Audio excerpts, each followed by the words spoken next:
Okay.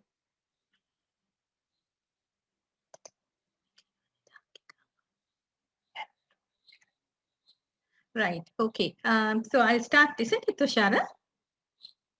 Yes, please. Yeah, Okay. Yeah. Hope you can hear me well. Okay. So good evening to all of you. And thank you, PEMSA, for giving me this opportunity to talk about sepsis. When y'all asked me to choose a topic for today's lecture, I actually thought of many topics. And my very favorite topic would have been fluids, because I believe that's something that keeps the patient to which way to live or die. So I mean, that is also included into this topic. So then I realized lots of my registrars are also in favor of talking sepsis, because that's something that we have to diagnose very early in the disease, and then which will give a better outcome. So let me talk about sepsis. And even though I have named it as an update of sepsis, because that's how we talk about sepsis, because it's being updating all the time. So I'm going to talk to you about the very current ones, but I'm going to talk about some cases as well when it comes to sepsis. And I realize the audience is wide variation from fourth years to final years, and some of the doctors as well. So I'm going to touch every one of you, trying my level best to do that. Please put on to the chat if you have any question. Okay, so why are we talking about it? What's the reason? Because you all should know, when it comes to sepsis, if you take the mortality because of the sepsis is very high, because it is not shown as that. If you say cancer or carcinoma lung, carcinoma bowel, carcinoma breast and things like that is so evident, and everybody thinks that, okay, there are so many death rates and RTA, everything has a death rate. But without realizing, most of these cases are finally coming under the category of sepsis. And that is why I believe we should give a high priority to talk about the sepsis, because sepsis is a poorly acknowledged public health priority. Okay, now if I just mention a little bit on the scale of the problem, it is not only the death rate or the mortality rate, it is the cost to country, because we spend lots of money to antibiotics and things like that. And that is also very important. And especially on the other hand, the mortality remains unacceptably high. Now, if you see this graph, you can see the ICU, hope you can see my cursor. The ICU mortality rates and the frequency of sepsis are almost going, whenever it is, the sepsis rate is high, the mortality is high. So it has a linear relationship to the mortality. That's very important to remember. And also, if I take country-wise, say if I take USA, where I did these slides long before COVID. Now, if I put COVID into this, it's going to be a different scenario. So I'm not going to talk about COVID today, something different for today. And in that also, the sepsis, if I take USA, where we think that the highest or the most very technologically advanced and the medically advanced, but still, if it is sepsis to think about, if you can remember what I have put it in red, 1 in 3 patients who die in hospital have sepsis. So that itself shows a very highly sophisticated countries, the situation of sepsis. And also, if I take Australia, that's again lots of admissions due to sepsis. So I'm just going to put a little bit of the world data. And what about Sri Lanka? Yes, Sri Lanka, we don't have much data to tell you in numbers. But having said that, we have data which had done in Asian countries, and that is to say, even with 16 Asian countries, the hospital mortality is almost coming to 44.5%, which is a very high, more than 1/3. So that itself shows why this is very important to talk about in the context of the sepsis. Okay. Okay, so as I told you earlier, the awareness of the seriousness of this condition remains low, and severe sepsis, believe me, it is frequently underdiagnosed at early stage where it is potentially reversible. When it goes to some other stage, we call it a slippery slope. When you come to a slippery slope, when you start sloping down when it is slippery, very difficult to pull you out. But if you get them early, we might be able to pull them out. So it is very difficult it is diagnosed also difficult, and it is said to be very much underdiagnosed in the early stages where it is potentially reversible, right? So why is it difficult to spot? That is also a question. If it is that easily diagnosed, then why are you finding it difficult to diagnose? Because it has number of phases. Because it is very calm and quiet and nice in sometimes, so you won't be able to diagnose. So it has number of phases, and in some cases it is very obvious, like having high low blood pressures and febrile and all. Sometimes it is not so obvious. That is why it is frequently underdiagnosed. So if it is early recognition, potentially reversible.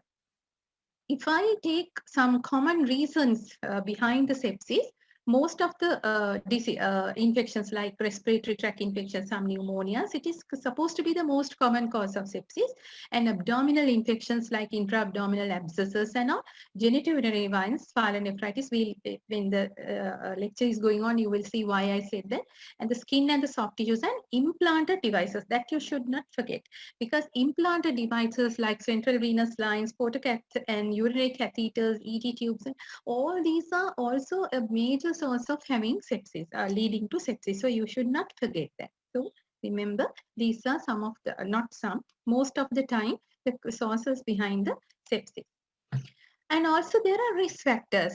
For anything, there are risk factors, but for as well as for the sepsis. So we all know age, very extremes of age, very small children and very old population also in a high risk, as so the other diseases. And also if the patients are having primary comorbidities like, diabetes mellitus, cirrhosis, and community acquired pneumonias, and so on, and or bacteremia, alcoholism, all these primary comorbidities if you have. And also in the immunocompromised situations also, if the patient is already having some immunocompromised disease or some neutropenias, corticosteroid therapy, and all are dropping the immunity.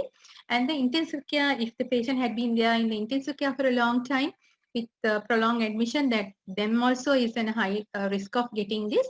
And also anybody who is on recent lots and lots of antibiotics, then again they can produce resistance and can go into sepsis. And also, as I told you, other medical devices. Okay. All right. So that's about sepsis in the outset, as you just see.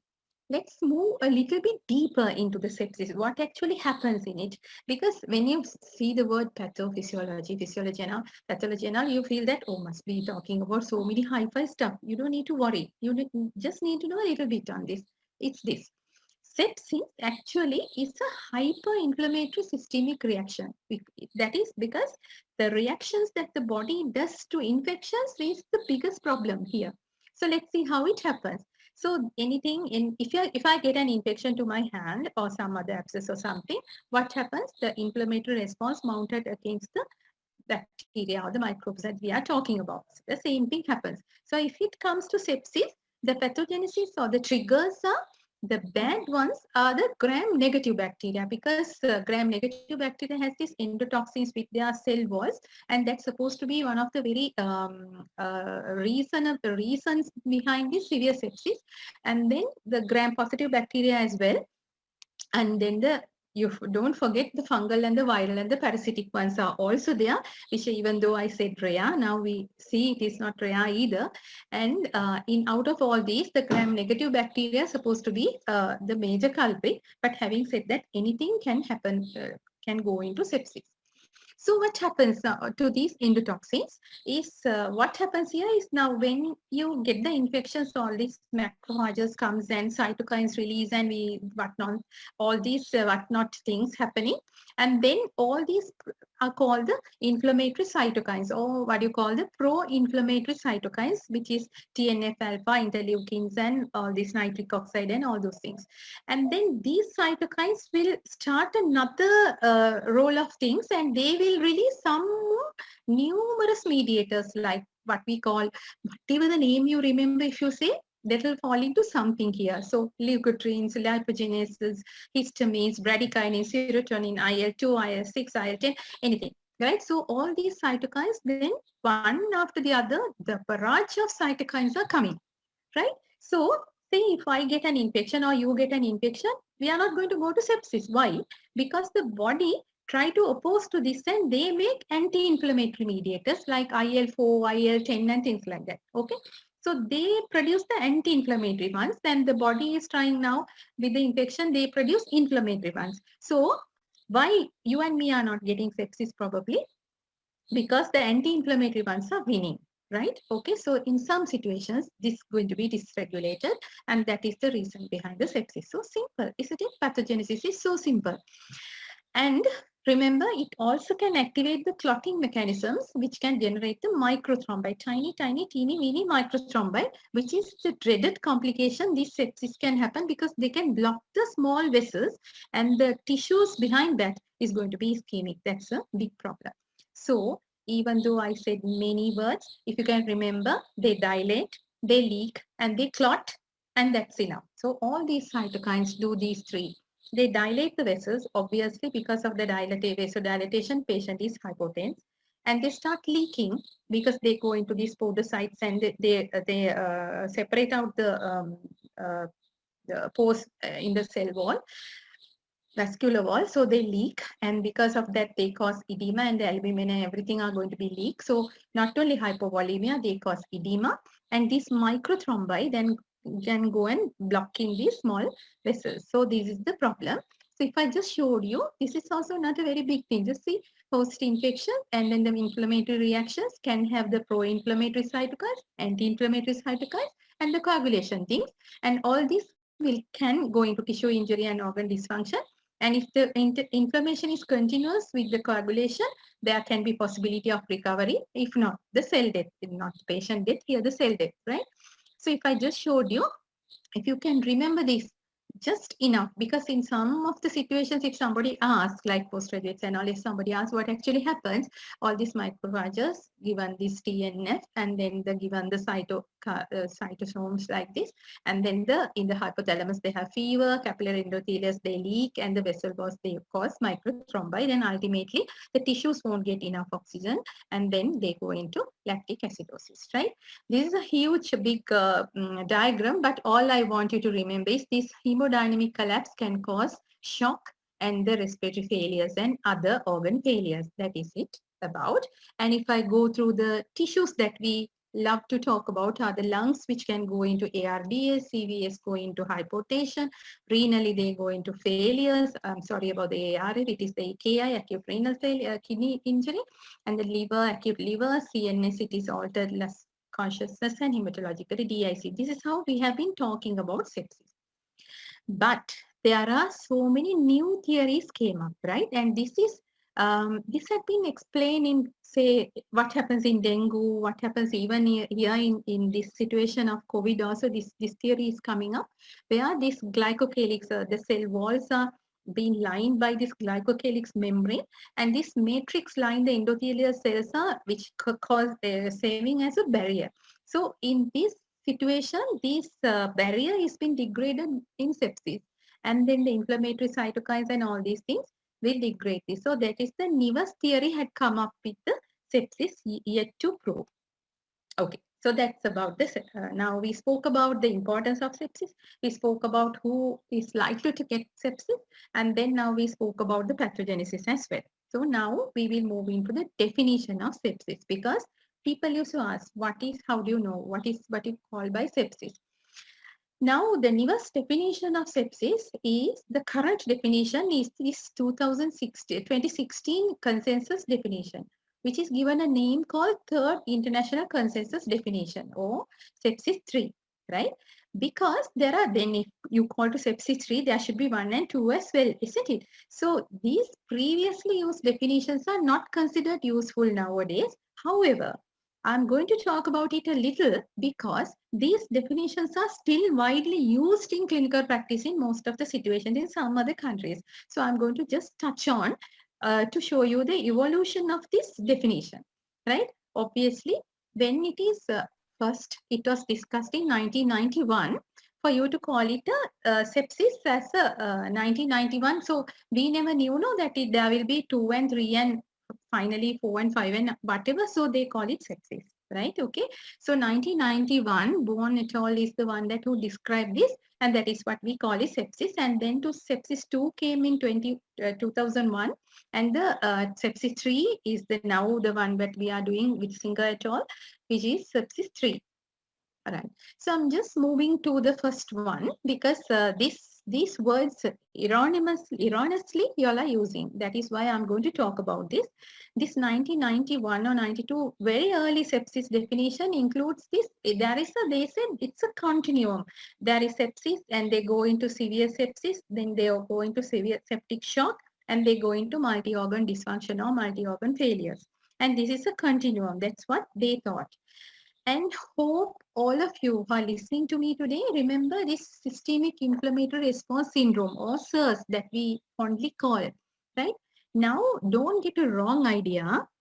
I'm not saying there's nothing called SIRS, right? It is there. For the pancreatitis, for acute blood reactions, for trauma, everywhere there's something called SIRS, which is this, which is temperature.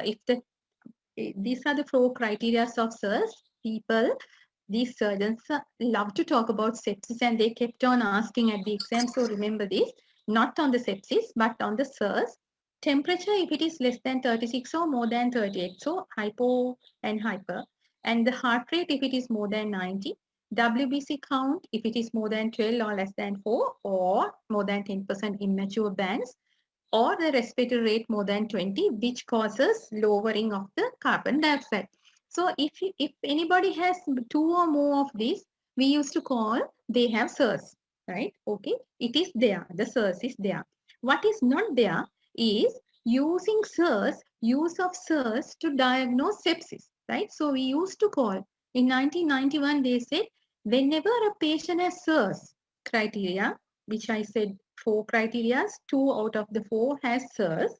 If you have SIRS and any clinical evidence of infection, then these people were called having sepsis. If I show you this Venn diagram, this is well seen. The SIRS can have it pancreatitis, trauma, burns, any other.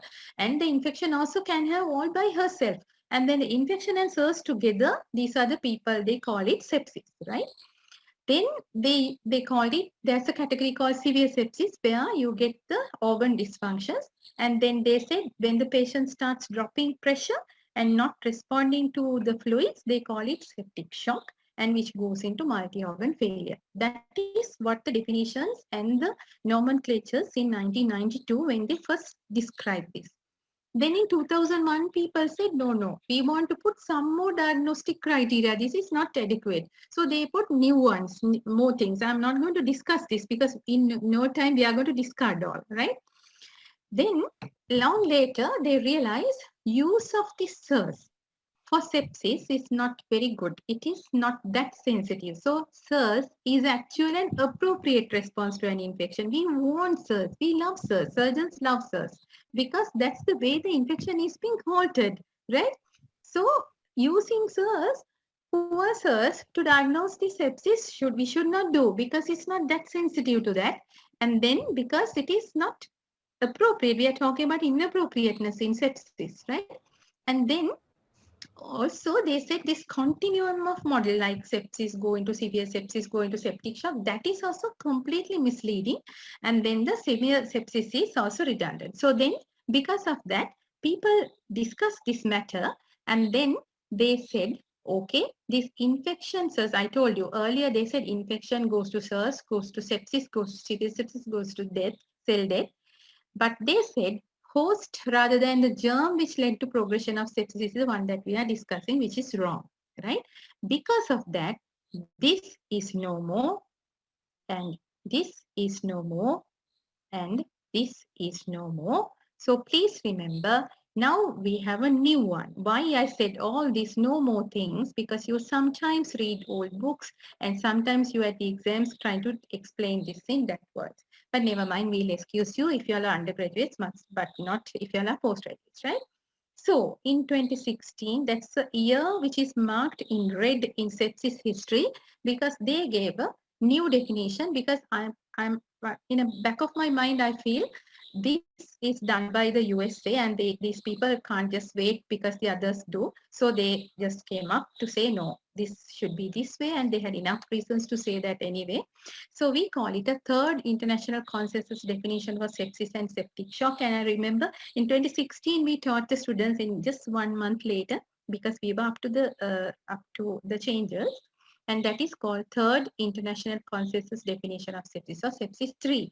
In that, they said there are only two categories. One is sepsis, which comes under the life-threatening organ dysfunction caused by dysregulated host response to infection, so red in that word.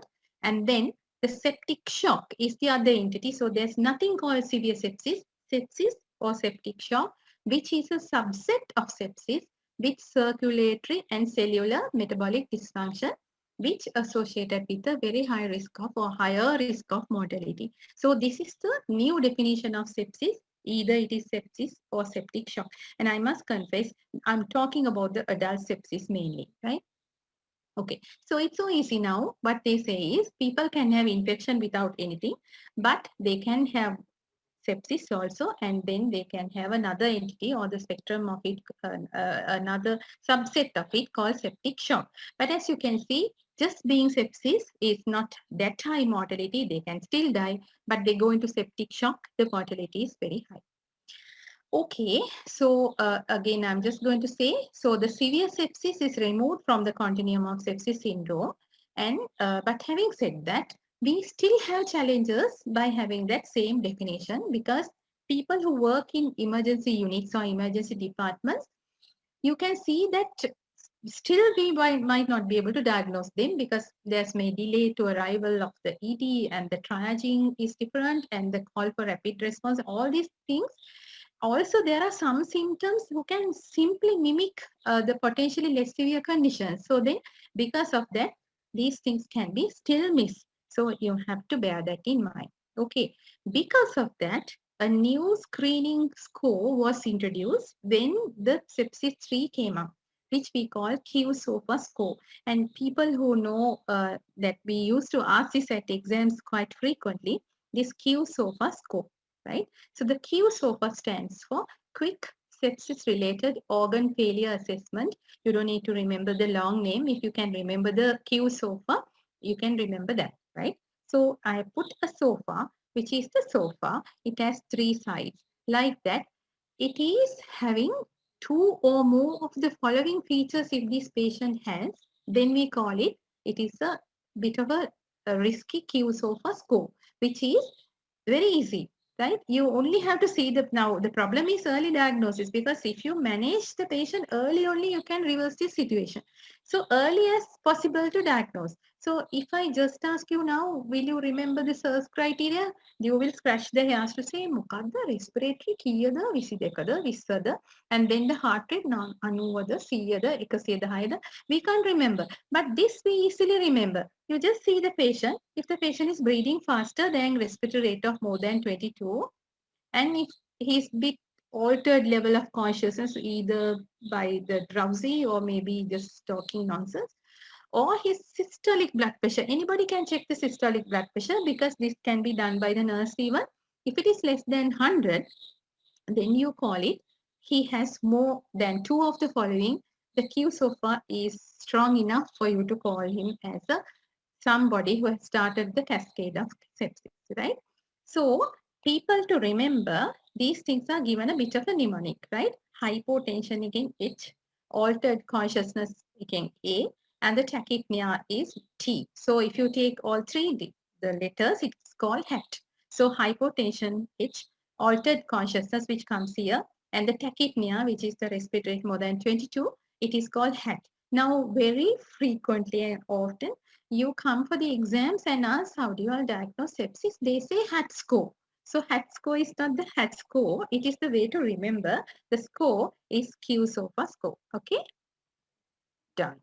So Q-SOFA is better than SIRS to recognize sepsis on the ward. So in the ward setup, EU state setup, it is so easy. If you see a patient is breathing faster, and or else, sorry, if you see a patient is breathing faster and he bit sleepy, or his altered mental status, and his blood pressure is systolic is less than 100, you got to think about he may be going into sepsis, mind you, with infection. Okay, right. So there is a risk prediction also has come up with the Q-SOFA score, which is if you have risk of death is if you have all 3 criteria, risk of death they say is more than 20%. So that's not satisfactory. So quickly to diagnose, this is very interesting and important. Again, it's a high risk prediction with the altered mental status, tachypnea and hypotension. So I'm repeatedly telling this again and again. One, it is very important for the clinical management. Number two, it is a very fun topic at the exams also, right? Okay, so now in this same discussion, they said, okay, if the patient has any organ dysfunction, right? That is to say, if they are in a ICU setup or bit of a setup where you can diagnose organ dysfunctions, you give another score, which is called the SOFA score. That is why the Q may have come in with the quick. So any vital organs may be affected regardless of the source of infection, then we used to call it a SOFA score, given a criteria. Again, I'm not going to go through this picture because as you can see, if you see organs like heart, you have many changes. Hepatic, you have many changes. Renal, you have many changes. Neurological, you have many. Respiratory, many. Hematology. So these are the 6 organs we are going to talk about. Cardiovascular, hepatic, renal, neurological, respiratory and hematological, right? And this Q so far actually has given a value based on these 6 organ systems, and it should not use to diagnose the sepsis but just to give the criteria to prognostically, right? That is, if I take the 6 organs like respiratory, cardiovascular, CNS, renal, coagulation and liver, there's a score given 1 to 4. So nobody needs to by heart the score. There is a table which is always hanged in everywhere. There are so many books in the any ICU. This is hanged in the wall. So then you just have to put the figures, which is how do you know the respiratory system is having some problem is PF ratio. We call it a PaO2. If you do a blood gas, you get an arterial blood oxygen, and the FiO2 is how much the patient is getting oxygen. Now I'm getting 21%. If you do my blood gas, that will be having 95, more than 95. So 100 km. So 100 divided by 0.2. So like that, you can give a score, the ratio. Cardiovascular system, you can get the blood pressure and the pressure users to keep the pressure. CNS wise, you can get the Glasgow Coma Scale. Renal wise, we can go by the creatinine. Coagulation wise, we can go by the platelet count. And the liver wise, you can go by the bilirubin, right? So it's so easy. So the all 6 organs is being given a score based on these things. Okay. And this is the table. Nobody needs to by heart. No, I'm also not that foolish to by heart this. I just refer it. So anybody, as you can see, 0 to 4, 0, 1, 2, 3, 4, they are given scores based on these 6 criteria. So you just cover this like make a metana. It is here, it is here, it is here. You write out the numbers, and if the SOFA score is more than 2 points, the overall mortality risk is 10%. And actually, it is a lot of studies being done, but this is one study I love to talk because they say the mortality with the SOFA score. So the maximum can give 4 So any depending on the score, you can give the mortality. So when the patients are coming and put to this score, we used to talk to the relations to say not very good based on this score because it is a very prognostically important score, right? Okay. So, as I told you now, I'm just going to summarize this. Screening for sepsis outside the ICU, you can use the Q-SOFA score with respiratory rate altered and systolic pressure had numbering. Then the ICU patients, you can go by the SOFA score. All up to now understood, agreed, clear, I hope. Okay, now emergency department. There you don't have patients for a long time. They just come. And I told you, remember the slippery slope all the time. If the patient starts slipping down, they will slip fast. You have to pick them up early. So emergency department is a place where you don't know about the patient. Sometimes patient comes with the people who doesn't know them either. So there is a place for procalcitonin as a diagnostic marker for sepsis, but only in limited places. One is emergency department, as I told, as shown here. The sensitivity is 75% of sepsis and 66% for septic shock if you do the procalcitonin in emergency department. But Q-SOFA sensitivity is 17% for sepsis and 38% for septic shock. That is because we don't have the patient for a long time to go through with the patient. So Don't talk about procalcitonin to diagnose sepsis in ward setup, even though we say that. Okay. Okay, fine. So we spoke about the importance of it. We spoke about who can get this. We spoke about the pathophysiology behind that and the definitions in the world which comes under the sepsis. And we can do everything. And how are we going to manage? We have to manage the patient above all. Okay, so I'm going to go very slowly from this section because it is very important to know sepsis supposed to be a medical emergency, right? You have to diagnose very quickly, and we give the word like very aggressive resuscitation has to be done. Rapid and aggressive. You cannot say patient has sepsis, okay, I'll go and have a cup of tea and come. No, it is a medical emergency where you have to act very fast. Rapid and aggressive management has to be done because of the this, as I told you, the high mortality with the high range of sepsis.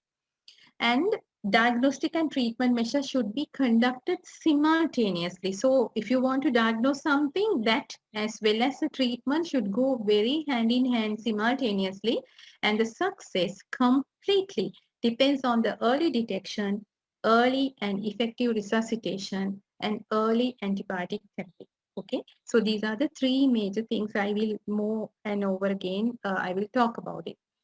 So when the patient comes, let's imagine a patient comes and you think that he's having sepsis, mother, even with the Q-SOFA score or SOFA score. So the initial clinical evaluation anyway we do by ABCDE approach. Now when I say approach, now medical students most lovable word is ABCDE because any exam indica, I will manage ABCDE. Right now here it's not the management, it is different. Here I'm talking about the approach. That is to say, you explain or rather examine the patient or then on the basis of airway, what happens, breathing, what has happened, C, what has happened, D, what has happened. So it's the approach, right? It is a very easy way of catching the patient's problems, not managed, right? So that way you clinically evaluate the patient. And anyway, we are going to have an IV access and the vital signs to be monitored. That we do for any patient, right? So does the this patient, and manage as you manage as other patients. That is the issue here. So say if a patient comes, okay, you do everything ABCD approach, and then you say start some antibiotics, and then you go and then see whether antibiotic do another, right? Okay, so that's different. Or you start some fluids, so you forgot to tell what fluid it is. So then when you come to see the patient has collapsed, right? So things can happen. So we are not to manage the septic patient like that. And how are we going to manage? We don't need to worry that much because the patients are given the best evidence-based management, which we call the Surviving Sepsis Campaign guideline. Okay. Okay, Surviving Sepsis Campaign, which is given the best evidence. So these are very flashy words that you have to use in exams. This will be managed according to the Surviving Sepsis Campaign, the best evidence guidelines. Okay, right. So what are these best evidence guidelines? Okay, so again, I have to walk to the history, otherwise this won't be that interesting. Reverse in 2001, and now, as I told you, when we were smallies, like, registrars, maybe, oh yeah, registrars, these things were happening, right? Okay, so in now, Reverse is the one who said, no, no, no, this needs to be managed on a protocol. You cannot miss things, so it has to be a protocol-based approach. Thanks to Reverse, until today, it is protocol-based. And but what he said was different now. He said we have to go for early goal directed therapy protocol, which is very nice word. This is you set the goals and you achieve that as much as possible. That's what he said. And they gave some goals as well. And this component of the protocols included fluids and antibiotics as nowadays, but their management or the targets were different. But the problem with the Reverse guide was early goal directed was inconsistent prediction of fluid responsiveness. So that is the biggest issue. Then I'm not going to discuss this matter. I'm just going to show you in his. He said go by the central venous pressure, go by the mean arterial blood pressure. Hope everybody remember what mean is. and then the central venous oxygen saturation. Because as you can see, then the patient needs to have a central vein, isn't it? So these things are limited to manage, and especially a country like us where CVP line was a dream at that time, most of the time. This way you can't manage, right? So, but anyway, that's what his goals were, right? But now we are moving out from that. Now the best evidence is what we call by this bundle care, right? Bundle. Whenever you call a bundle, you remember like Dharamitia, right? You know, this is a bundle. Yeah, this is a bundle where you cannot talk about only one. You have to talk everybody. So whatever the patients needs to be getting should go as a bundle. You can't do one after the other. That's in sequence. Make karla, arka karla. Not like that. You have to put everything at once. That is called the bundle care. And for the sepsis management, that is what they say the management guideline has happened to be a bundle guideline. Okay, so it's a group of interventions implemented together. And the most important word is the specified time frame, right? So they say do this in this specified time frame, right? And that has shown the better outcome than when implemented individually and Tamantona Velavaka. So these evidence-based interventions should be implemented together with a specified time frame. That is what is important. So this is given a name called the Surviving Sepsis Campaign International Guidelines and for management of severe sepsis and septic shock.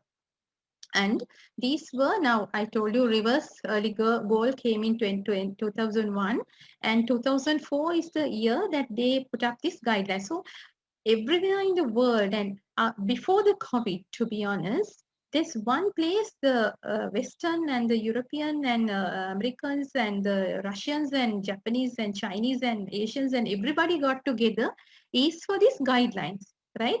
Because they put all the societies of critical care colleges and everybody pooled their observations, and they came up this consensus guideline. And when I talk about it earlier, I used to say it's the only one. Now I have to say even COVID, they are now in one platform.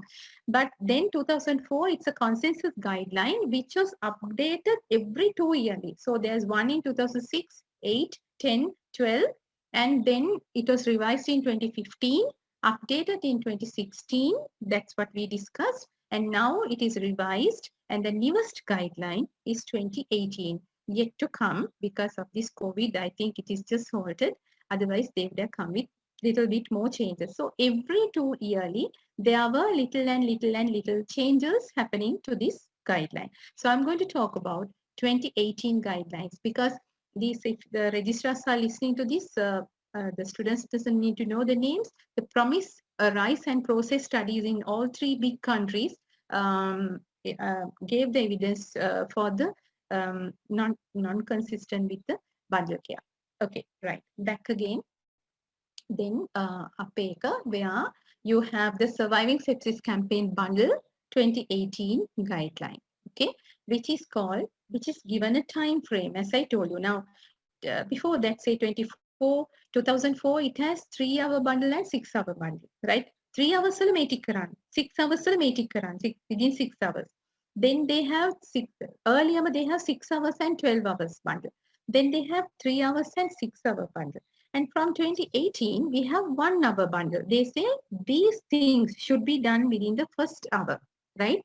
And that is being asked many times at the exam. And that is because it is what is going to save the patient. So our 1 bundle with the clear intention of beginning the resuscitation and management immediately has to be told.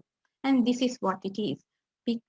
This is why it is, because this time 0, and here the time 0 is a problem. The time of the triaging at the emergency care, whether the patient came, so there is a small bit of a problem.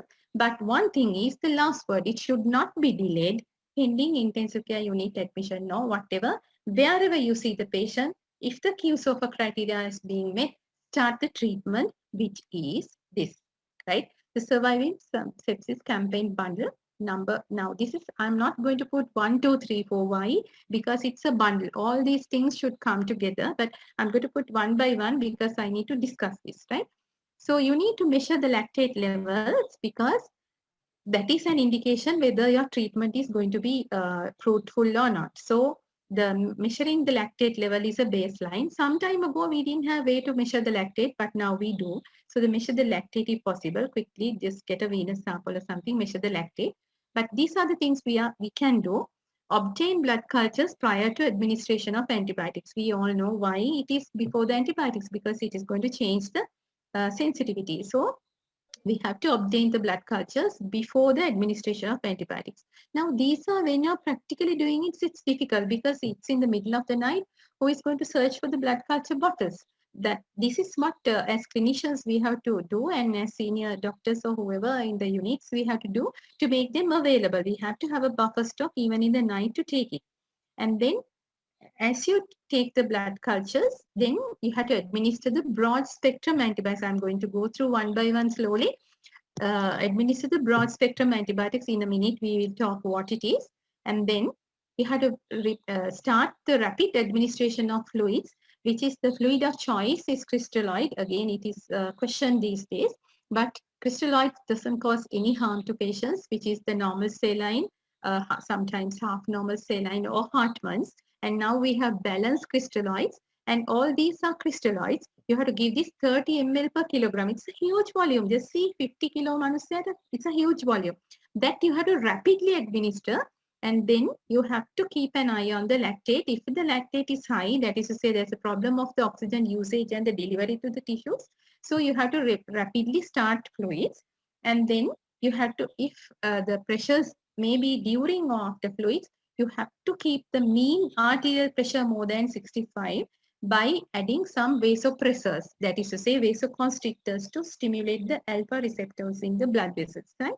So this is, I'm not going to go through the previous one. Say for an example, in 2004, vasopressors were in 12 of a bundle. And sometimes things are in different bundles. So now we say, okay, you see the patient, diagnose the patient, start the treatment, put the lines and quickly examine the patient. Yes, he's septic. What you need to do is obtain the cultures, which I'm going to go through which culture, which way, and administer the broad spectrum antibiotics which you have. So we should have a buffer stock at home, at the hospital and the ward, and then start fluids, which is 30 ml per kilogram crystalloids, and then start the vasopressors to keep the pressures up, right? So that you have to do it within the first hour. So remember, blood cultures, serum lactate, IV fluids, vasopressors, antibiotics. Our one bundle, lactate cultures, fluid, vasopressors, antibiotics, right? Okay, you cannot forget, because your one mistake will cost his life, okay? Okay, so talking about the antibiotic therapy, I'm going to go through each also in the middle of it. So early appropriate antibiotic therapy, that's what they say, within the first hour of the establishment of hypotension. They have found in study, we used to call it a early hit hard principle. You may have heard it from your microbiology also. This is called early hit hard principle. If you can, the best is to get the cultures, but if you cannot get the cultures, still don't delay the antibiotics. That's what they say. So when you, what to select, which antibiotic to select, so you have to think about what antibiotics. So that is where your microbiology knowledge, your medical knowledge comes in, which we call empiric anti-infective therapy. Say if it is a UTI, you have to think about what could be the organism, I should go for this. If it is a respiratory, this could be. If it is a CSF or meningitis, this could be. Encephalitis, this could be. Skin wounds, this could be. Abdominal sepsis, coming to a surgeon, this could be. So you have to have some idea of the empiric antibiotic or anti-infective therapy. And this is what I told you. There's something called golden hour. It's not only trauma. In sepsis also we have something called golden hour, where you should not miss the antibiotics. As you can see, look at here. The mortality is if you, whenever the patient survival rate is very high, if you give the antibiotics very fast. But if it is very late, then the survival is very slow and small. So each additional, these are, you have to remember, sometimes from PGs we used to ask which study, the students doesn't need to remember the study, but remember the facts. Each additional hour from emergency arrival to antibiotic initiation, if you have 10% increase in the year one mortality, they say every Hour of delay will increase the risk of hospital mortality.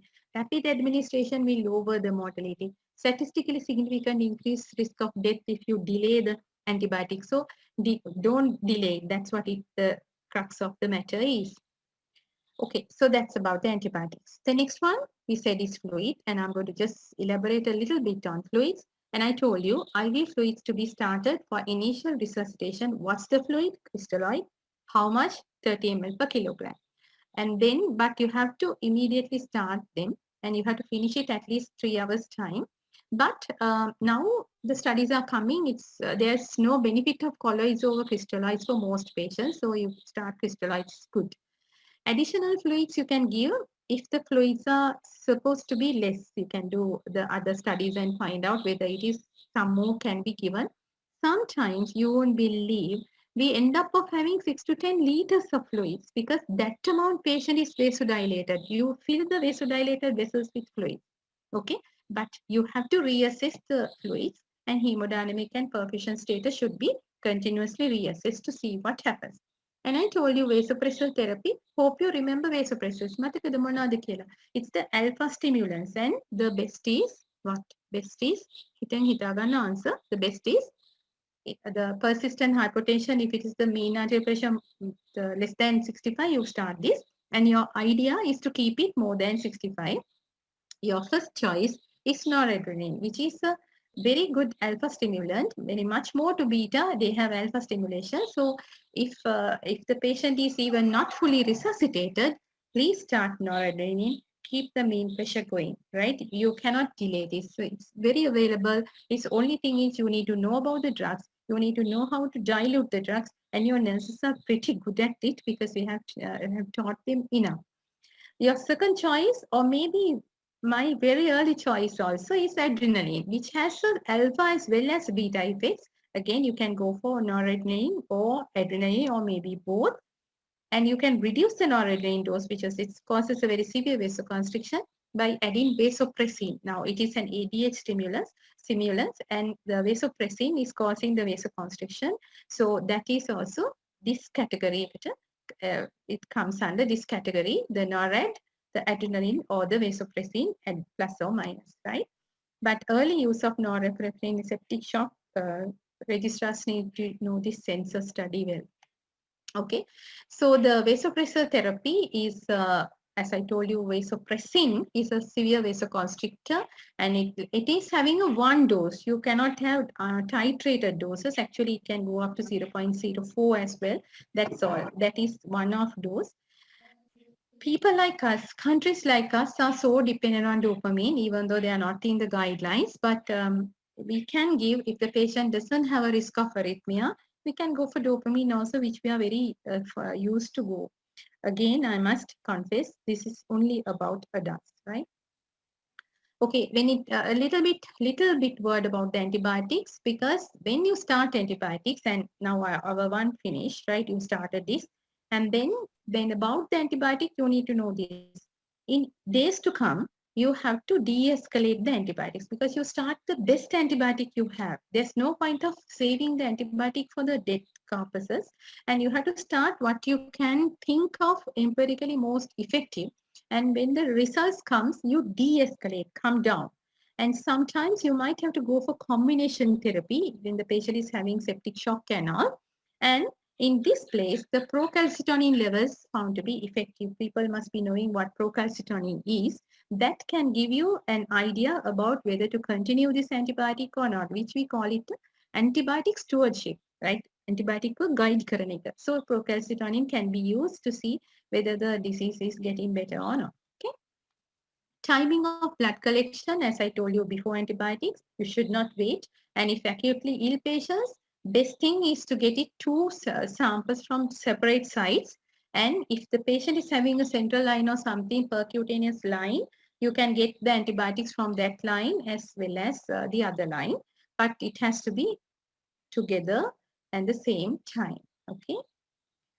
And sometimes if the infective focus is so sure about it, say urological sepsis or some sort of abscess or something like that, apart from the blood cultures, according to your clinical judgment, please get another samples also, like, urine, CSF and things like that. If the patient is having meningitis, do a lumbar puncture and get that. If the patient is having a urosepsis, urine. If the patient has abdominal sepsis, when the surgeons open, you get that. So appropriate cultures also to be taken.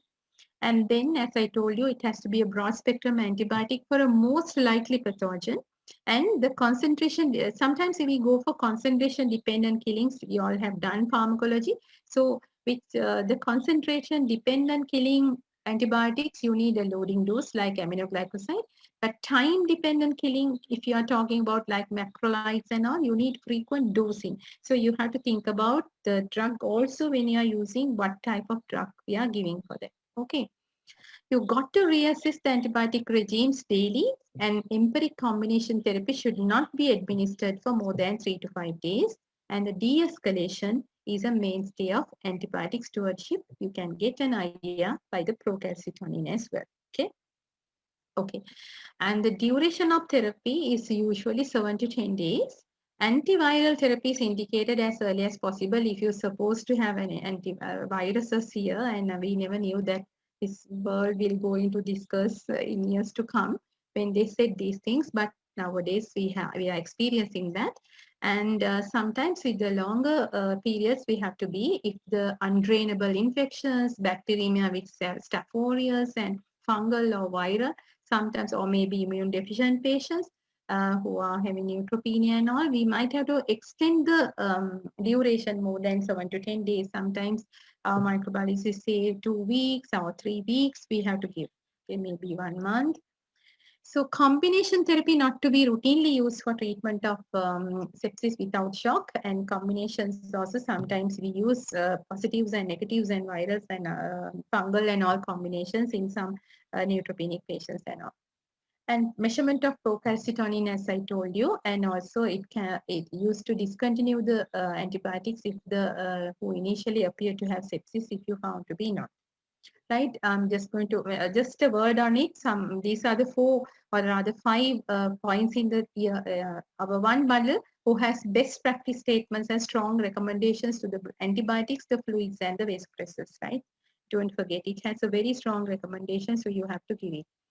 What happens after this 1 hour bundle? Then we just can go after 1 hour. Okay, let me go and have a tea. No. You have to sit with the patient, and you have to continue the fluids, because you have to reassess the fluids whether that fluid has make a difference or not. So what we call dynamic assessment. Dynamic means ongoing. You can't just do statics. Then CVP balano balang inno. Then balano make a no. You have to do a dynamic measures. Keep on doing it. What happens? And obviously, don't forget your clinical evaluation. In postgraduate exams, you all talk about every big things. You forget the little clinical evaluations, blood pressures, the heart rate, the arterial oxygen, the respiratory rate, the temperature, and the urine output. It is still very, very good markers to tell us what happens to the patient, whether the pressure picks up, whether the rate goes down, saturation improves, respiratory rate, what happens, temperature. We all know a very good value or rather marker of the tissue perfusion is the core and the toe temperature difference, urine output. So these are giving you an idea, dynamic measures, how the patient is going to be. Other things like the reassessment of the volume status is by the dynamic assessment by the variations of pulse pressures, which we will talk in a minute, and or maybe the cardiovascular ultrasounds. Almost all the doctors are now very fluent in at least to check the IVCs and see the fluid status of the patient and the output and the CVP and all, right? Okay, so this is what we are going to do. I'll just put some pictures. So people or the students who doesn't know what the central venous line is, we put this line, as you can see, to the right atrium, very near to the right atrium, and you get the pressure transducer is at the right atrium or just above the right atrium, and you can get the value of to see the fluid status of the patient, right? And that is about the CVP. And about the ultrasound, use of ultrasound for the IVC, and that is the compressibility of the IVC, because we all know with the respiratory, it can be changing. And then I can make some notes here. I think. Wait. So the IVC and the validation IVC, the respiratory compressibility. Okay.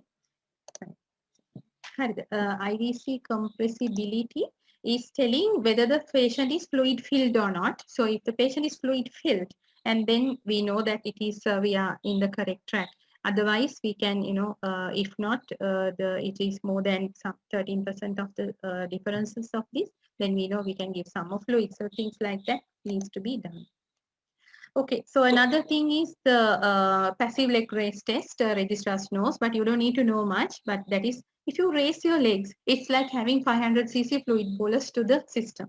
So that's why we raise the legs in anaphylaxis and where the low pressures and all, you raise the legs. So that you use it to check the responsiveness of the fluid. So you need to have some measure and check it like cardiac output or some other measures, maybe blood pressure and all, and raise the legs and see what happens. And echocardiography is also, everybody should know how to at least roughly get the ejection fraction, and echocardiography to check whether the patient is fluid filled. And that is also can be done. I'm just muting people. And then, okay, and then the pulmonary artery wedge pressures now, as you can see, it's interesting. It just without going to the pulmonary right atrium, it passes right ventricle, right atrium, pulmonary artery, right ventricle, pulmonary artery, and goes and stack here. And then you can get the pressure at the end, which we call the transducer at the end of this, which call the pulmonary capillary wedge pressure. So these are the ways we know the patient is being well filled, right? You don't need to go to details, but that's, I just wanted to tell you, that is how we know that dynamically the patient is being filled well. CVP, the pulmonary artery catheters, and then the K-well index is IVC, stroke volumes, and the passive leg raise. All these things we do to see whether the patient is being well filled, right? Okay. And then if we think, what about, can we go by the existing goals? But we earlier used to talk by the CVP, the mean pressure, the urine output, central venous oxygen, and the lactate. Yes, we still can go, right? So don't say we can't go by this. We still go by that, and that is a good measure because CVP well filled 8 to 12. Mean arterial pressure more than systolic. Urine output good. SVC oxygen is good, and the lactate is normalized. Yes, there you are given it enough, right? So why are you measuring lactate? Because we all know it can die with the diagnosis of severe sepsis, tally with the elevated lactate. And then lactate levels in sepsis have shown a linear relationship with the correlation of the mortality by the sepsis. So that's why we go by the lactate. And your target is to normalize or lactate to come down. You might not be able to normalize, but lactate clearance, we used to call it a lactate clearance. So if your lactate is high, started level is high, and when you do things when the lactate is being cleared, then you know that you're handling it better. So I just skip that is little more. And what about the inotropes? Now, this is not vasopressors. Vasoactive agents, I told you earlier, noradrenaline and adrenaline and the vasopressin. Inotropes is to stimulate the beta receptors, beta stimulant, and the best choice is dobutamine. So by and large for sepsis, one of the best combination is because the vessels are vasodilated at the norad, and the heart is very weak to pump at the constrictor, the stimulus. So the beta. So the dobutamine and noradrenaline is the best choice you can give for the sepsis. I mean, if the patient is doing well, we might have to only can buy time with those two. If not, we might have to add the others as well. Okay. So other therapies is the source control, because if it is abdominal sepsis or something, there you are, you have to call your surgeon, and you quickly do it. And that is also not tomorrow. It has to be done then and there, prompt. Then and there. Sepsis, without focus to come out, you can't do anything. You have to get the focus out, right? So you have to ask them to come and help you with removing the appendix or abscess or maybe some puffs or something like that. And there your imaging studies also is very helpful, because percutaneous drainage is more important and supposed to have the outcome better than even open.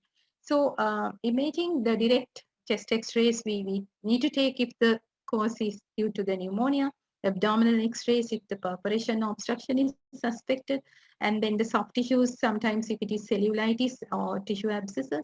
Scans, now we have it in abundance, so the lung abscess, intra-abdominal abscess, necrotizing pancreatitis and all. Echocardiography just to see the vegetation. So depending on the patient's clinical situation, you have to decide on this image is being helpful, we must do it. And also other organs, as I told you, they can go into other organs problems like respiratory support. So you have to secure the airway, start the oxygen, start mechanical ventilation. And the sepsis manifestation of the lung is the respiratory distress syndrome and acute respiratory distress syndrome. We call it an ARDS. So early identification. So I'm not going to go to details, but we have what we call Berlin criteria and all to diagnose ARDS early. Now in this COVID also, if you diagnose this oxygenation problem early, we will be able to handle it better. Like that, even in sepsis, if the patient is having problems of respiratory system, diagnose early with criteria. And you need to start a steroid. Again, it has a very important value in sepsis. The dose is 200 milligram per day, and that's the dose, right?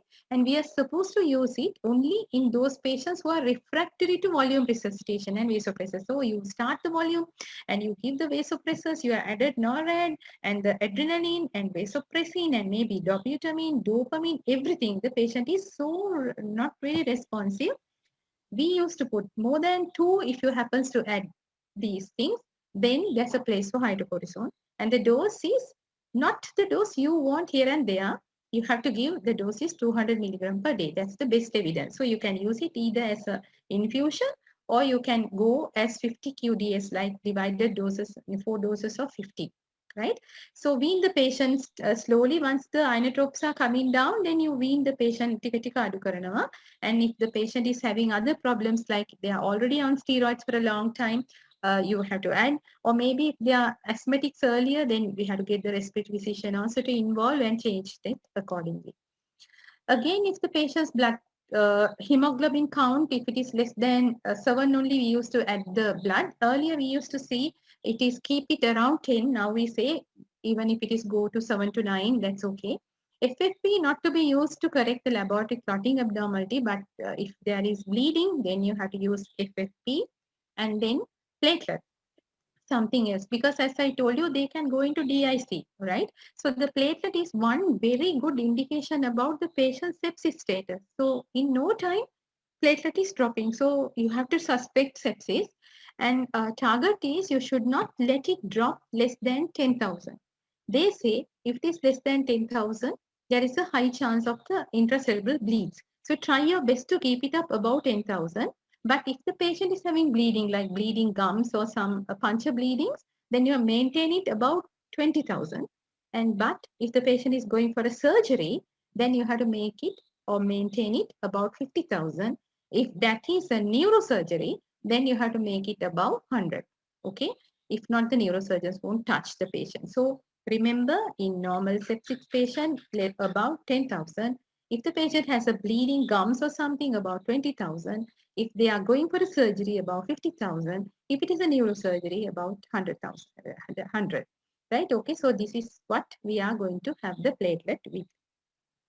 Glycemic control also very important, because this same thing can happen in the pancreas and the adrenal gland. So that is why we give the steroids. So does the glycemic control is also important with the pancreas, because the patients can go into hyper or hypo either way. So you have to keep it, you should not let it go above 180. That's your target.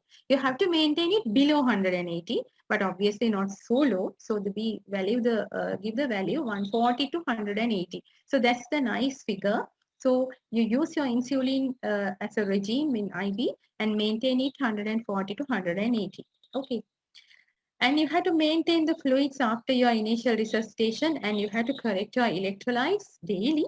So BD, morning and evening, you do electrolytes and you have to manage. The sedation as you wanted, because the patients are on ventilator and all, you might have to sedate. Now, what is this? This is what I told you, the ARDS. Now, as you can see, so many hazy things in the lung, And this is not heart failure because the heart is small, as you can see. Heart failure, the heart will be big. So that is then pulmonary edema. So this is a non-cardiogenic pulmonary edema, and that is what is ARDS. I'm not going to go to details. You have to ventilate this patient. And that is it. And the renal support, so we have CRRT machines. We have a very good unit in our hospital. So in the ICU as well as Dr. Abhisekar is having a very good, nice unit. So early renal support. So our outcome has been very impressive after he got his hand in with the renal support to us. And then for acute kidney injury, you have to go by the renal supports as early as possible and available as possible. So to facilitate the management of fluid balance, this is very important. Also to combat the acidosis and remove the lactate, this is very important. Liver, as you can see, this girl is so yellow. So the liver has got affected. So you go by the liver failure regimes very early. Nutrition you should not forget because avoid the administration of parenteral only, but you can add early initiation of the enteral feeds. But whatever it is, otherwise the patient will go into other problems like negative nitrogen balance and gastric ulcers and all. So go for early nutrition. Also, they need a lot of electrolytes and vitamins and minerals for the enzyme functions. Deep vein thrombosis you can never forget. So you have to start the low dose unfractionated heparin or low molecular weight heparin because of the DIC you have to, it is a sharp edge sword. So you have to think about it, which one to use. And stress ulcer prophylaxis with the, otherwise the patient will have gastric bleeds risk, and H2 blockers and proton pumps you can use. Vitamin C has a huge place, and I'm not going to go one by one details, but it has a cofactor of many enzymes. And then they say they preserve the endothelial barrier and the host defense. So vitamin C, almost all our patients in the ICU gets vitamin C. And the thiamine again is again, they say it's a coenzymes for the this very important mitochondrial synthase of the ATPs. You have to have the thiamine. And this is a good combination. Hydrocortisone, vitamin C, and thiamine is a cocktail. There's a big, nice paper. It has given a very good outcome. And these monoclonal antibodies and all were in the experimental stage. Now they have come out with the COVID as well. Angiotensin 2 has a place. So for the post-regis point of view, I'm just mentioning the names. Okay, if you remember this picture, that's it. What you need to do, right? The green ones are what you should do. The red ones are what you should not do, right? Okay, as I told you, our one bundle. Remember the 5 things? Fluids, antibiotics, the culture and antibiotics, fluids, if the maintain the mean pressure more than 65 with the vasopressors, and then the enteral feeding, insulin therapy, lung protective ventilations, catheters and all, that is to say continuous monitoring. You should not deeply sedate the patient because then unnecessary problems. And this goal-oriented therapy is no more. We reassess the patient regularly and then give as it comes. Fluids, the choice is crystalloid and other colloids also has a place, but starches and high chlorides are not to be given in septic patients. Vasopressors, norep or other noride, epinephrine or the adrenaline vasopressin. The dopamine is, even though they said not, we have nothing else, so we weigh the balance and give. And then deep sedations not to be. So if you remember this picture, at least something has gone to your tiny brains. And you have to set the goals of care. You cannot just do the things which are not going to have an outcome. So goals of care, what are we going to win this situation? And the prognosis need to be discussed with the patient and not patient, the families, and be incorporated into the treatment and end of life care planning. So you might have to withdraw the treatments unnecessarily giving, and you are wasting all the, not wasting, you are using all the resources and without any quality of life. So you need to address this early as possible within 72 hours. So rather than just go on, we used to discuss with the relations about the termination of this unnecessary treatment. So in summary, the ARDS management, sedation, renal replacement, stress ulcer, glycemic control, DVT prophylaxis, and nutrition has to be thought of. And this is a team approach. You can never say, I did it, you did it. No, it's a team. We need a lot of people. Definitely, we need the microbiologists, the respiratory physicians, the surgeons, the hematologists, everybody, radiologists, everybody. So it's a team approach. And also, this gives a very good outcome, which we execute so much in our units. And also, outreach care. So before patient comes also, you go and see whether he needs to come, whether what can I do. Even after we send the patient to the ward, we used to have a small outreach care to see whether things are in line. So remember, early recognition is the key, and severe sepsis is a time-sensitive disease. Remember that it's a very time-sensitive. It has a timeline, and if you don't recognize a severely septic patient, all other points in the protocol become null and irrelevant. How much you know is not going to work, right? And then remember, sepsis kills. It's like a time bomb. So you have to recognize, resuscitate, and refer in the appropriate timing. Remember the slippery slope, right? Your patient is coming to you in a slippery slope. You should not let him go down. You have to pull. So preventing, spotting, and treating it, we can beat it. Just 2 slides more. The non-infectious conditions that may mimic sepsis, right? So sometimes you think it is sepsis and you manage it is, and gosh, it is not sepsis and you have done the very thing that you should not do, right? So it could be other hypotensive reasons like hypovolemic shock or dehydration. So say maybe some bleed or something or dehydration. You may have thought the hypotension is due to sepsis. This is the killer. The cardiovascular diagnosis differentials like congestive heart failure. Goodness, fluids not to be given, but you have given, right? So you have to have an important differential diagnosis in your mind. Cardiac contusions, myocardial infarctions, cardiogenic shocks, and tamponade. If you give fluid, you had it, right? Because that is something you should not do. So that's why you have to have an open mind, think carefully. Respiratory diagnosis is like acute respiratory distress due to other reasons. Tension pneumothorax, there is a tension already. You just did something, maybe ventilated, done. Pulmonary embolism, you don't know about it, can happen. And then other toxicological emergencies like poisoning, overdoses, drug-induced symptoms, neuroleptic malignant syndrome is a real mimicking situation to sepsis. And other things like pancreatitis, DIC, vasculitis, anaphylaxis, what nonsense. But what not all these things can have mimic of this. The last 3 sites, cases, right? I'm going to put 3 cases. Maybe you can think of the answer. Case 1. Okay. 59-year-old lady comes to the emergency department because of 2 days history of worsening of fever, chills, malaise, productive cough, and difficulty in breathing. Whenever you are told any history, imagine the patient. Get into the patient. Imagine the patient, right? 59-year-old lady comes to the emergency department because she has a 2 days history of coughing, fever, chills, malaise, and difficulty in breathing. 3 days ago, she returned from a trip to Anuradhapura and she has type 2 diabetes, hypertension, varicose veins. She still has gone to Anuradhapura.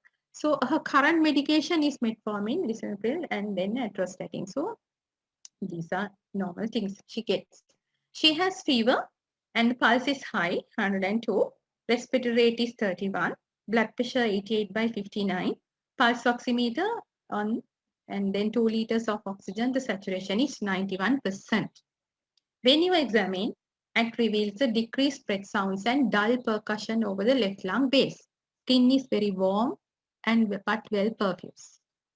Right? So these are the situation comes to you. So back of your mind, you should have your mimicking differential diagnosis and you are given the tools to diagnose quickly what it is. You put Qs over here, patas, it comes up. Patient is breathing faster. Her momentum has not been told here, but the pressure is low. 2 categories are there. So you can easily diagnose Q-SOFA score here, right? And what to do. And then they have done the bloods. Hemoglobin 11.6, leukocyte 15. You can see it is high. Platelet is 282. Sodium, chloride, potassium, creatinine 1.5 is high, right? Okay, so that is because probably she's a hypertensive and a diabetes and kidney is already packed up. So this is how you go through the cases. So this patient presents with features of lower respiratory infection. Why? Because of the cough and the dyspnea and the fever and the chills and the malaise and reduced breath sounds. And possible because it's Suppose maybe it's a pleural effusion because decreased breath sound and dull to percuss. And she is anyway tachycardic, tachypnic, hypotense, leukocytosis. And you suppose the diagnosis of sepsis because Q's over 5 is 2 suggests a very high risk of poor outcome as a complication of the lower respiratory tract infections, right? So what should you do? Hour 1, very good. Hour 1 management, 1, 2, 3, 4, 5. Okay, so the blood and urine for culture, intravenous fluid, IV antibiotics to cover both gram positives and negatives. Now here, you should be able to cover her. Maybe the MRSA cover also needs to be done and probably maybe ceftriaxone and vancomycin and things like that. Okay, high end ones, then come down. Only one more case, 5 days after being admitted to the hospital for an open cholecystectomy, a 56-year-old woman, now this time it's a surgical ward, 56-year-old woman develops difficulty in breathing. And she also has chills and malaise. And she has a cough productive of minimum amount of yellowish white sputum, which started 2 days. She has type 2 diabetes, hypertension, and gallstones. Current medication is the same as earlier. Temperature again high, pulse is high, blood pressure is low, 9468, respiration is 30, high, pulse oximeter 2 liters at 92. Examination reveals decreased breath sounds over the right lung base. An abdominal examination shows a well-healing scar without erythema or discharge. So cannot be poor surgeons, not poor surgeons problem anemia. The wound is put healthy. The skin is warm and well perfused. Hemoglobin concentration 10.5, leukocyte 16, which is high, platelet 345, creatinine is also high. Easy peasy. So must be having what? Probably post-operatively. She may have got atelectasis and maybe a lung infection which has gone into atelectasis and now she's septic. So this patient presented with productive cough more than 48 hours and it is lower respiratory tract infection obviously and pleural effusion and tachypnea, tachycardia, all these again Q so far 2 and that's a complication of lower respiratory tract infection. So what you should do, admit to the ICU, start the IV fluids, blood and urine, X-ray chest and reveal the pleural effusion probably. Next best step is, it is a hospital-acquired pneumonia. So antibiotic to cover Pseudomonas, Staph aureus and all. So that is how you diagnose. One more thing, one slide. 3 days after open coli, 73-year-old man has fever and abdominal pain. He has diabetes, hypertension, COPD this time with benign prostatic hyperplasia, right? Old uncle had an open coli and fever and abdominal pain. Anyway, he has diabetes, hypertension, COPD. And prior to admission, he is on all these drugs and he's being on metformin and blah, blah. Tamsulosin, you know what it is. He appears acutely ill and lethargic. His temperature is 103, pulse 108. Respiratory rate high 18, blood pressure 110. He is oriented only to person. Scattered respiratory is semi-abdomen distended with tenderness to palpation over the lower quadrant. And this is his bloods.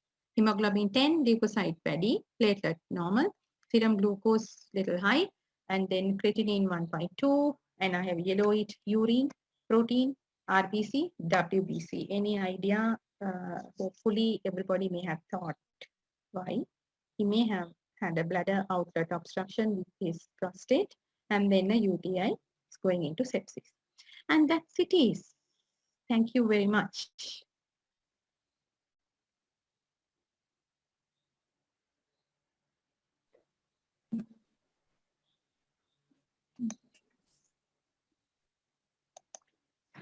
Okay. Like for them to have some questions from. I can't hear anything. Holiday. I can't see. Now, if Sorry, I can't hear any question. You can use the chat box or can't hear. No. Can't hear. Who is that killer pain? It's me. It's Tushar here. So students, if you have any questions, you can ask. Use the chat box, or you can ask. From Chat box. Thank you. For definition of septic shock should be still and fluid refractory hypotension requiring vasopressor therapy with associated tissue perfusion. Fluid refractory shock, what you ask, madam, for definition of septic shock should be still and fluid refractory hypotension requiring vasopressor therapy with, yeah, sure, definitely. That's what it is, right? If we cannot get a sample, we cannot get a sample for culture and had to start on antibiotics, what should be done afterwards regarding the de-escalation of antibiotic treatment? This eternally my microbiologist also hamadama answer karana question එක. We used to keep the culture bottles, but what they say is, even the guidelines say is, even if it is not culture gatat නැතත්, you better start the antibiotics. But then after that, they have now antibiotic some කරපු මොකද්ද impregnated something test එකක් තියෙනවා, still they can produce that result, right? So they have some value to get it. And then still you have to start the antibiotics. That's the beauty of it.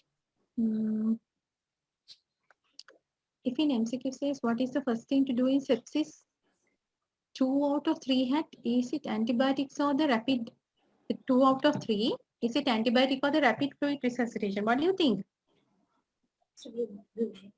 That question is problematic because it has to be a bundle.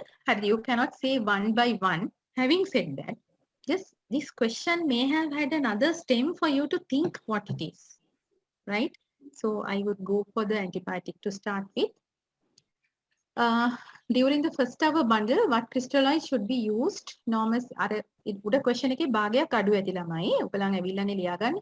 Madam, during first hour bundle, what crystalloid should be used? Normal saline or Hartmann's?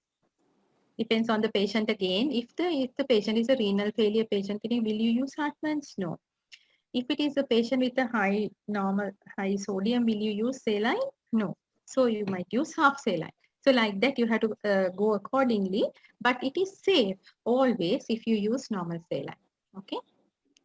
Okay. What is the blood pressure cutoff we consider as low blood pressure? Is there a difference with age and gender?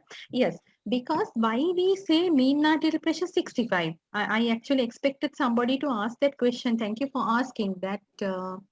Somebody has asked a good question. Why 65? That is because most organs are being auto-regulated in that pressure range. Okay, so in that pressure range, most are auto-regulated, like kidney, heart, liver, all auto-regulation range is above 65 mean, right? So that's why we have selected the mean. If I'm sure Tushara must be having a different answer for pediatrics, which I'm not very convinced of the pediatric. I didn't touch pediatrics here. I know the value is different, okay? So understood, no? Madam, if a patient with heart failure or MI presents with sepsis, do we have to avoid fluid? How to manage in such conditions? Extremely good condition. This is where you cannot manage these patients wherever you can. That patient needs invasive monitoring child. Okay, we need to see the very proper fluid management. We should not let that fluid patient to go into failure. So we say we go to the top. Failure we stop it, right? So that patient needs to have invasive monitoring and then go with the not avoid fluids. So you need the fluids, but you have to have the invasive monitoring to decide on the volume of fluids that you need. Okay. Anikya, thank you. Does the new score have a place in sepsis? I actually had that slide. So I also wondered what happened. So that we have got, I wish I can show you. Okay, right. Yes, actually I wanted to tell you that. Thank you for asking the question. Now people might remember there are MEWS scores, early warning scores to diagnose critically ill patients. We have this EW, early warning score system, even in this country, to diagnose critically ill patient by very simple measures like systolic blood pressure, temperature, respiratory rate, urine output, and then the patient's mental status, and like that, 5 of the things, and we give a score. වැඩි එකටත් දෙනවා, අඩු එකටත් දෙනවා. So normal is 0.5, වැඩි වුණත් මේවා blood pressure වැඩි වුණත් 1 2 3 blood pressure අඩු වුණොත් 1 2 3 heart rate වැඩි වුණොත් 1 2 3 අඩු වුණොත් 1 2 3 respiratory වැඩි වුණොත් 1 2 3 like that we give or their mentum or the weakness. So we say like that you score the patient and the score is more than 5. Say if it comes to 6, that patient cannot manage in the ward. That patient should go to the ICU to manage. Also even before that the score is මෙච්චර පොඩි ආවම half an hour වලින් බලන්න ඕනේ. or 4 hours වලින් බලන්න පුළුවන් චූටි නම් ඒක ටිකක් වැඩි නම් half an hour වලින් බලන්න ඕනේ. or the score is more නම් senior person කෙනෙක් ඉන්නවලු like that. If it comes to the ICU, if it is score is more than 5 or 6, we need to go that patient to the ICU. In different countries, given different names. What is called NEWS is national or rather early warning score is a different one. Early warning score is a modified early warning score different. So each country has, say, I'm sure if the respiratory physicians are here, they have a different one. Yes, that way also you ඒකේ තියෙන්නේ OMI, systolic blood pressure, respiratory rate and mental status. I had a nice beautiful slide to show you, actually I missed it, to show that if you go by the MUSE or the NEWS score, right, and you catch the sepsis, you need time, right? ඔයා ඒක බලලා ඒක බලන්න වෙලා යනවා. ඊට වඩා very fast if you go by the Q-SOFA score. So that is the place of the Q-SOFA in this sepsis, but certainly you can diagnose through NEWS score as well.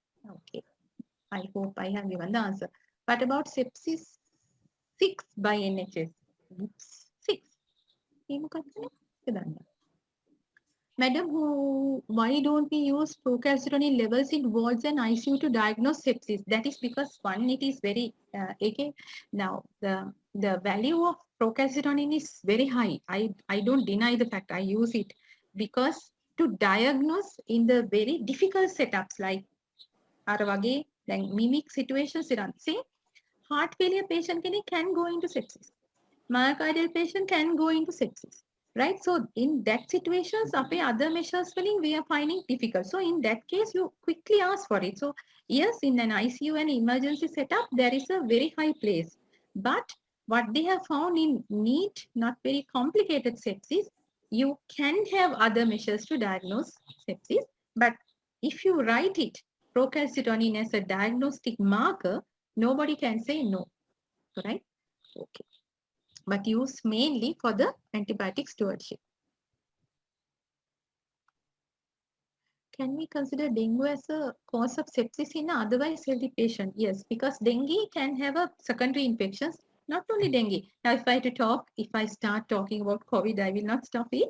But say COVID, in this COVID situation, there is a sepsis. The COVID can go into renal failure, they can go into liver failure, they can go into sepsis. So if they go into sepsis, we quickly have to put in the situations of the procalcitonin is very important. You send the procalcitonin, you quickly diagnose sepsis by the D-dimers and procalcitonin and LDH and all these means, and that is that is the cause for the sepsis. Just like that, dengue per se will not cause it, but any these are all hyperimmune reactions. It's not only start අර macrophage trigger කරන්න පුළුවන් ඕන එකකට එන්න පුළුවන්. Okay, not very madam, is there any clear demarcation between sepsis and septic shock? Yes, because septic shock is the fluid refractory. You can have fluid දෙනවා blood pressure pick up වෙන්නේ නැහැ. That is sepsis shock, right? Anaka, sepsis, you will be able to manage the low blood pressures with fluid and the vasopressor. Thank you. What is the recommended to read for anesthesia? ගොඩක් තියෙනවානේ පොත්. What about sepsis?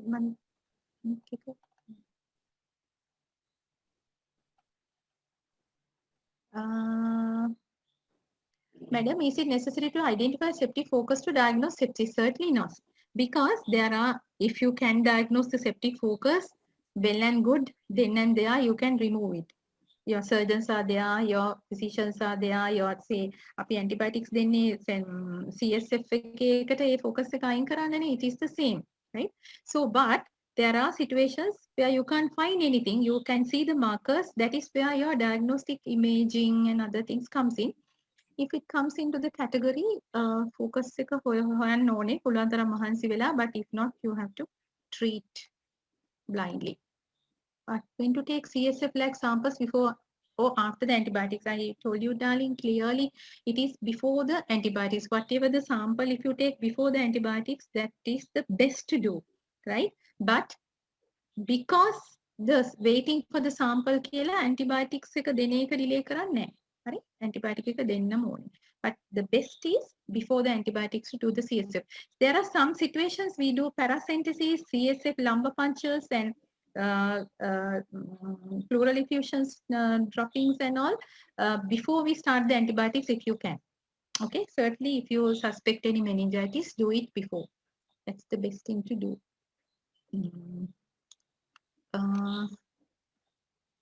Is there a place for oxygen? Yeah. Is there a place for oxygen in the first hour even if saturation is normal? No, not because hyperoxides is a big problem. So saturation normal, there's no point of giving oxygen. But as I told you, normal patient management like airway, breathing, circulation, manage oxygen. If the patient is having a hyperdynamic circulation, even though the saturation is normal, best thing is to give oxygen because there are so many reasons the oxygen carriage heart even tachycardia can reduce the diastolic time, can go into ischemia and all those things. So if the patient is unstable, better to go for 2 liters oxygen at least. Can we give colloids in the first hour? As I told you, now there is a very nice study called SAFE trial where it came in 2006-8, that era. They said not crystalloids, you can use albumin also. That's the SAFE trial said. You can use for the crystal fluids, you can use albumin also. That was discarded. SAFE trial was discarded. They said now the best is crystalloid, but you can give any fluid to keep the things up. Here the albumin especially did have not mentioned in that manner. It is a colloid, but you have to avoid beta starch. Remember that. You have to avoid beta starch. Okay? Because it has a possibility and a tendency to go for renal failure. The patient with heart failure, MI present with sepsis, do we have to avoid fluids? Tushar, I think almost all. What is the volume of initial bolus of fluid should be given within first hour out of 30 per kilogram, out of 30 ml per kilogram quota? Yes, if you can have a dynamic measurement of less fluid, then you have to go for it, right? So 30 is the one that you should give.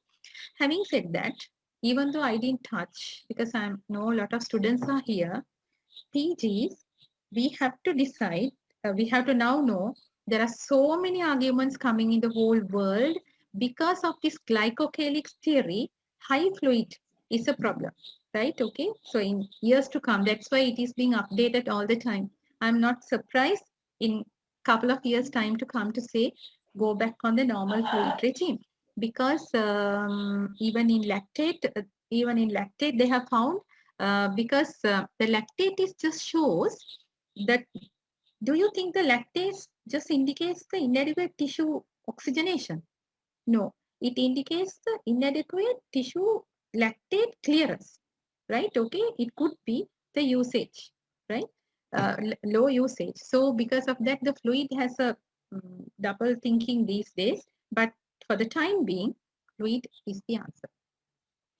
Can we apply Q-SOFA and SOFA to pregnant mothers? Certainly, yes. Q-SOFA values are little different to pregnant mothers. The respiratory rate is different, right? What is the meaning of cytokine storm? Yes, cytokine storm that is what we are been discussing it with COVID these days a lot. That is because of this, I told you, no? It make making thav trigger. TNF alpha triggers something else. Then they give leukotrienes, bradykinin, what mataka හැම නමම කිව්වම හරියනවා. Okay, so like that is what is called storm කියලා කියන්නේ කුණාටුවනේ. So it just go haywire. That this hyperinflammatory storm එක තමයි is a problem of COVID, right? Okay. But if the etiology is viral as with COVID, is there different bundle use? No, it is if the bundle for COVID, you have a different bundle to diagnose COVID. But If the COVID patient goes to sepsis, then you use the SOFA score because I told you, no, ICUK, you use the SOFA score. We are not using the Q-SOFA. Yes, any sepsis, you can go for this. Is a peripheral hospital in these facilities available to manage first hour bundle? Or do we have to transfer patients to near hospital in which facilities are? The first hour bundle was so simple, even a nurse can quickly diagnose. These lectures we give for nurses like that. So peripheral hospital එකේ fluids තියෙනවා, vasopressors තියෙනවා, patient lines දාගන්න පුළුවන්, oxygen දාන්න පුළුවන්, blood gas එකක් විතරයි නැත්තේ lactate එක සමහර වෙලාවට still you can go for it. The මතකනේ periphery තියා කොහේ හිටියත් එහා ගෙදර වුණත් it's first hour is the most important hour. You have to manage the patient.